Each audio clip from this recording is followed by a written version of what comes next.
only you've never done a hard day's work.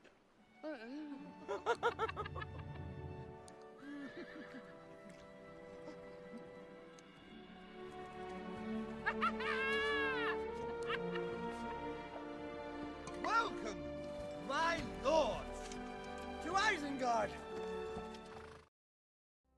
One of the most nervous aspects of the cast coming together was the fact that they'd never met each other before. That, you know, we'd gone around the world and we'd picked the best people for each of the roles individually. Met them, auditioned them, whatever, offered them the role, they'd accepted the role. We were happy. But the unknown thing was that none of them had worked together before. Most of them had never even met each other before. So there was a very nervous moment when suddenly we're in New Zealand 6 weeks out from the shoot and everybody starts getting off the plane. When I was getting ready to go out, they said, when you get to Heathrow, you'll be travelling with someone called Orlando Bloom.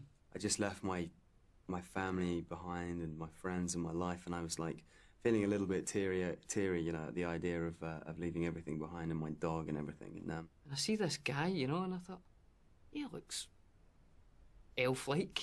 And this wee fella walked over and he said, "You wouldn't be Orlando Bloom, would you?" He said, "Billy!" And I was like, oh my God, you're a hobbit. And we just had this huge embrace. And it was my birthday as well. I'd just turned 30 that day. So we had champagne on the flight. And then when we got to LA, because of the time difference, it was my birthday again. So we had more champagne, you know, because it's the 28th again. I'm kind of glad on this movie that I got to direct it and I didn't have to play a hobbit, because, you know, those guys had a fairly arduous time of it. They had to get up at some unearthly hour. How lucky are we to be in New Zealand to see this? That's half of why this movie is so amazing. This kind of stuff, every day. My day would start within the 5 o'clock hour, every day. For the most part. It's sometimes 4:30. That was lovely. The Hobbits would always start early because we had the prosthetics in the morning. Our makeup took mostly about 2 hours. Glue was painted to the bottom of your feet. Then you would slide into these prosthetic feet. They would then hair dry glue around the seams of your feet and paint them with airbrushes and paintbrushes. Standing up at 5 in the morning. And the whole time we're begging to sit down, but they don't let us. They couldn't sit and have their feet glued on because the way that their ankles would sort of be bent in the wrong position. So they had to literally just stand up when I'm sure they'd rather be in bed. We have to be really honest and say that when the days that we don't have feet, we're really excited. Because A, that means we have a later call, and B, we don't have to stand up for an hour and a half. I don't think my wife knows as much about my feet as Sean Foote. Isn't that ironic that Sean's last name is Foote? F-O-O-T-E. Sean Foote. O-E? No E. No E. I want to put an E on there because it's just too weird that your last name is Foote and that you work on my foot. My foots. No E. One of the amazing things about Elijah, I think, is he can sleep anywhere at any time. I mean, I've seen him do it. And, like, if they don't go back to him for, like, 15 minutes, he'll just be sitting there like that. Like, for 15 minutes. And then someone will go, "Elijah, yeah, yep, scene, right." And he goes. It's an incredible thing that he's got. I mean, he must have been so tired during that shoot. Because, you know, there was times when we had time off. Elijah pretty much had no time off, ever. I've seen him fall down 3 sets of staircases. Like, and then just get up and go, and just walk off. That is an incredible gift, man. He's like, you know, like Chaplin. I sort of appointed myself as his kind of minder. You know, I wanted to look after him and make sure that he was okay. Sean was very much Sam for me, you know, always looking after me, being there for me. Kept locking his keys in his apartment, and he'd leave and he couldn't get back in. And I was like, well, don't worry, I'll take care of it. And I would arrange, you know, to have a locksmith brought out there and you know, get his keys. And so he could continue going about having whatever fun he was having, you know, or talking to who he was talking to, and 45 minutes later, I bring him his keys, and Elijah, here's your keys. And he was like, oh, wow, great, thanks, you know, thanks for taking care of it.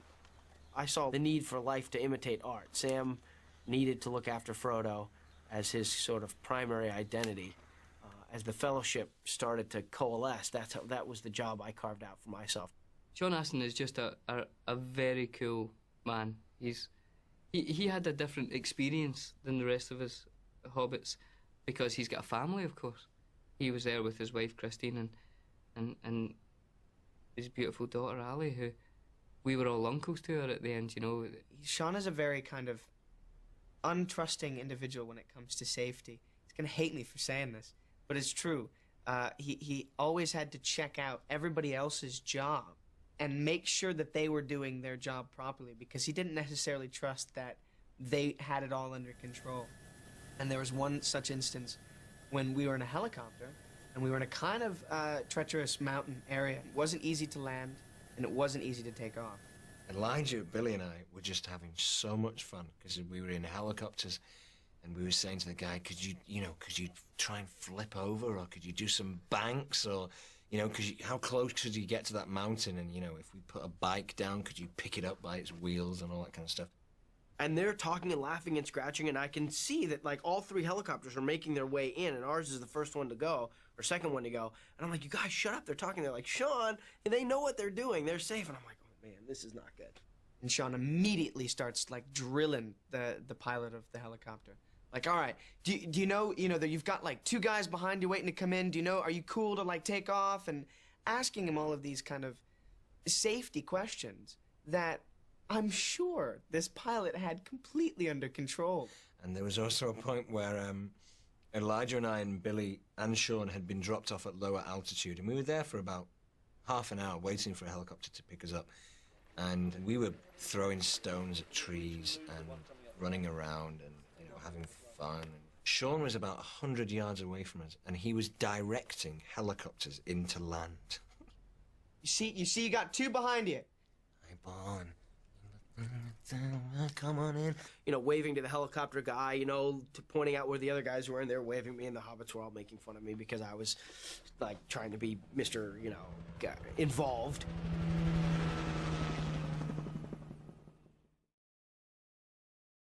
Billy Boyd's a unique guy. I'm so just blessed to have met him, you know. Dom's an idiot. No, Dom's great. I was probably closest with Dom because, you know, we had so much stuff together.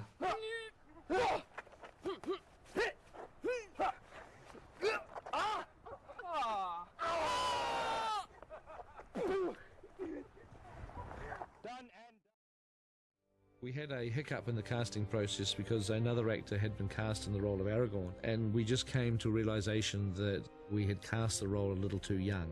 It caused us a lot of headaches because we were now shooting the film. We couldn't stop shooting it, and we only had a very limited number of days that we could shoot without the character of Aragorn. I got a phone call at home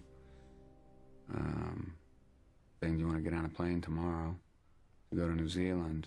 And I said, for what? And then they said, you know, the Lord of the Rings. I knew that this was a very, very important conversation, that he'd never met me before. He didn't know who I was. I'd never met him. He'd never been to New Zealand before.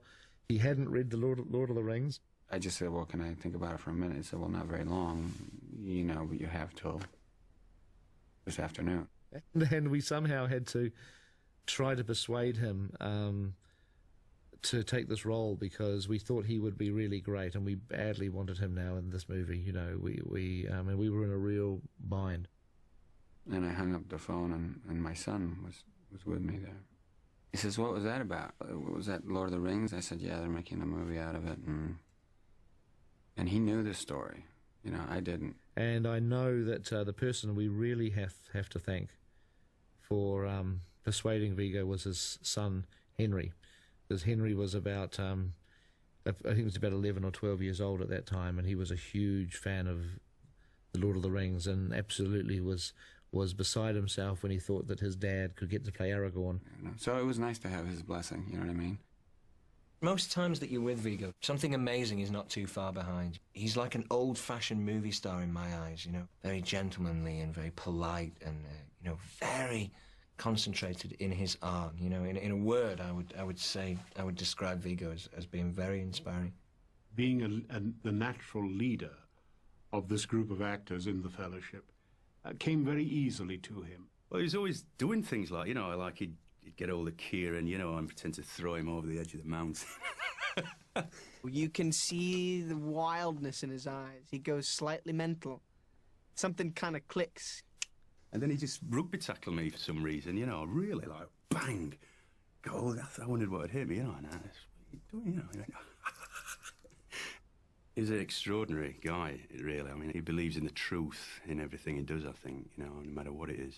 And if he doesn't do it. He's an incredible artist in so many different forms. Photography and painting and poetry, and he just lives for the moment, it seems. He lives for life. Viggo is an incredible photographer, and he took a lot of photographs throughout the whole time. And, you know, you sit at your little makeup station and there's a mirror in front of you, and he just, from the beginning, day one, started to, you know, make a collage all around the outsides of the mirror. And by the end of the shoot, there was no mirror left. They were overlapping. It was full of pictures, and then it became another layer and another layer. It's all the way up on the ceiling and wrapping around behind and trickling onto our mirrors. And he was thinking of, like, you know, buying the bus and taking it with him, because it was such a brilliant collage of memories and moments. He doesn't just act the character. He has to somehow become part of the character. He and the character have to blend. And Viggo, I think, saw his sword as being the key into his character. And as a result, he didn't really want to go anywhere without his sword. I know there were restaurants he'd go and eat in at the end of a day shooting, where he'd carry his sword and he'd put it by the table as he was eating. He wouldn't drive anywhere in his car without the sword being in the back seat. I was on the way out of a Sunday rehearsal, when I was walking out of the gym all sort of sweaty, with half in street clothes and half in airborne clothes, waving the sword around, trying to keep a mental picture of what we'd just done, sort of, I guess, walking down the street down to where my car was parked on a Sunday afternoon. Waving the sword around and looking like, this sort of desperate Rasputin character to them, probably. Cop cars conversing on me. There'd been some report. The interesting mix that John put on the thing was that he's not a big fan of rehearsing too much for fight scenes. And his method would be to say to the stunt guys, "How many of you are coming towards me?" And they'd say, 6. And he'd say, "Okay, who's first?" And the guy would go, "I'm first." And he'd go, "Okay, you come at me and I'll hit you with my axe, and then you come and I'll hit you, and you come and he would just take these guys out. And the stunt guys would, tough guys, big tough guys, they'd wear a lot of armor. And they'd say, "Okay, John, try and miss us, but if you do hit us, it's not a problem, we don't mind." He would hit every single one of them. Someone would come at him and he'd just bang, bang, bang. And the stuff that they got of John fighting is brilliant, because it's real. The stunt guys are absolutely terrifying. They're just running away from this guy. As you can see, the shots that you're getting are incredible. He just looks on fire, but that is because John was wearing a prosthetic that limited his vision to this, because he had, prosthetic skin, and his eyes were swollen because he was allergic to the prosthetic, so they were slightly shut. And he had no kind of, sideway vision. I mean, at times you just wanted to rip the damn stuff up and just scratch. Added to which I developed this topical eczema, which meant that basically every time the upper and lower eyelids were attached, I lost all the skin in this area. It was like a skin peel.